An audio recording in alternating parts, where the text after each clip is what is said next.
উজান থেকে নেমে আসা পাহাড়ি ঢল আর বৃষ্টিতে জামালপুরে প্লাবিত হয়েছে 4টি উপজেলার 25টি ইউনিয়ন।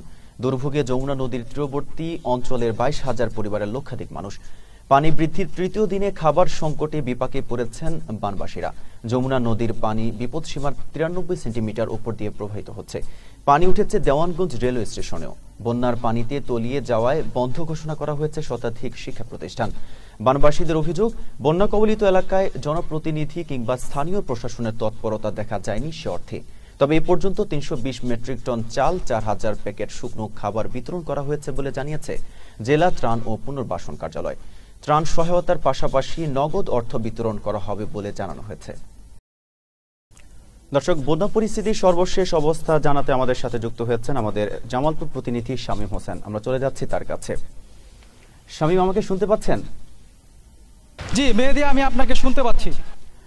শামীম, নদ নদীর পানি বৃদ্ধি কি অব্যাহত আছে? প্রশাসন কি ব্যবস্থা নিল জানাবেন।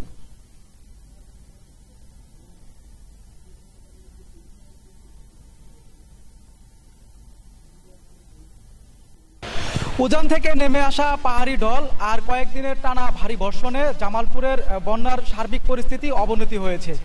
জেলার এই বন্যার সার্বিক পরিস্থিতি অবনতির কারণে প্রায় লাখো মানুষ পানিবন্দী হয়ে পড়েছে। এতে জেলার দেওয়ানগঞ্জ, বকশীগঞ্জ, মেলান্দ, মাদারগঞ্জ, ইসলামপুর, সরিষাবাড়ি উপজেলার 42টি ইউনিয়ন বন্যার পানিতে প্লাবিত হয়েছে। সেই সাথে তলিয়ে গেছে কয়েক হাজার হেক্টর ফসলি জমি, বসতভিটা, রাস্তাঘাট, শিক্ষা প্রতিষ্ঠান, পুকুর ও হাটবাজার। এছাড়াও দেওয়ানগঞ্জের রেলওয়ে স্টেশনে ঢুকে পড়েছে বন্যার পানি। বন্যার পানি ওঠার কারণে 135টি প্রাথমিক ও মাধ্যমিক বিদ্যালয়ের পাঠদান বন্ধ রয়েছে। বাড়িঘরে পানি উঠে পড়ায় ইতিমধ্যে কয়েকশো পরিবার গবাদি পশু ও প্রয়োজনীয় জিনিসপত্র নিয়ে আশ্রয়কেন্দ্র ছাড়াও উঁচু সড়ক বাঁধ এবং স্টেশনের প্ল্যাটফর্মে আশ্রয় নিয়েছে। অনেকে আবার নিজেদের বাড়িতে উঁচু মাচা করে বসবাস করছে। তারা বলছে বাড়ি ছেড়ে গেলে বাড়িতে থাকা শেষ সম্বলটুকু চুরি হয়ে যাওয়ার সম্ভাবনা আছে, সেজন্য তারা বাড়িতেই আছে। একদিকে বন্যার পানি, অপরদিকে সাপের আতঙ্কে আছে এসব বানবাসী মানুষেরা। অনেকে অভিযোগ করে বলছেন এখন পর্যন্ত জনপ্রতিনিধির পক্ষ থেকে কোনো প্রকার ত্রাণ সহায়তা পায়নি। দ্রুত সময়ে পানি কমলে বন্যা এলাকার মানুষেরা দুর্ভোগ থেকে রক্ষা পাবে। আর জেলা ত্রাণ ও পুনর্বাসন কর্মকর্তা আলমগীর হোসেন আমাকে জানিয়েছেন ইতিমধ্যে বন্যার্তদের জন্য প্রায় 300 মেট্রিক টন চাল ও 4000 প্যাকেট শুকনা খাবার বরাদ্দ দেওয়া হয়েছে।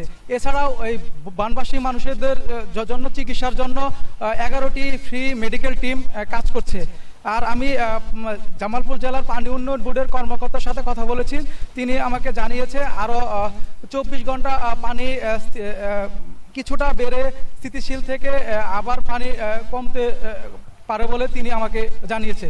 এই ছিল জামালপুর থেকে বন্যার সার্বিক পরিস্থিতি। মেহেদী।